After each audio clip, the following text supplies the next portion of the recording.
नवरंगपुर जिला परिषद सभागृह रे नूतन खाउटी कार्ड बंटन कार्यक्रम अनुष्ठित हो जाइछि।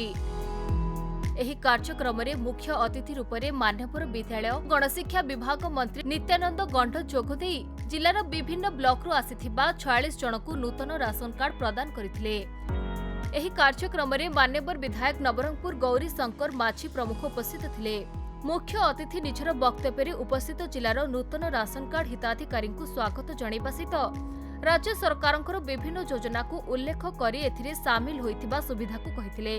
नवरंगपुर जिले में वर्तमान 10,072 जन को नूतन राशन कार्ड प्रदान करने को लक्ष्य धार्य करा जायछि। वर्तमान पर्यंत 5,720 जन आवेदनकारी निजर नाम पंजीकरण करिसेंति। सेथि मध्यरु 3,200 जनकर आवेदन पत्र जांच प्रक्रिया करी नूतन राशन कार्ड प्रदान करने पई पदक्षेप निया जाउछि।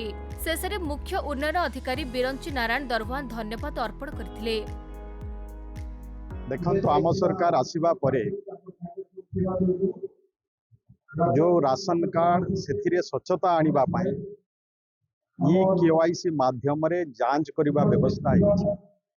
एथिरे अनेक बगस कार्ड जोटा कि हित कार्ड बोली किना कहा जाउछ, जो माने गोटे फेक कार्ड माध्यम रे चावल रे दुर्नीति होतिला ताको भारतीय जनता पार्टी रो सरकार आसीबा परे मोहन माझी को सरकार आसीबा परे सेतिरे ई केवाईसी माध्यम रे वर्तमान जांच हेछि एवं वर्तमान नुआ लोक कार्ड देबार व्यवस्था हेछि।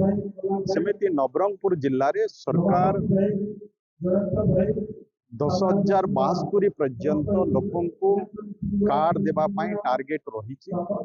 से नुआ कार्ड पाई 5,000 ऊर्ध व्यक्ति आवेदन करथिले।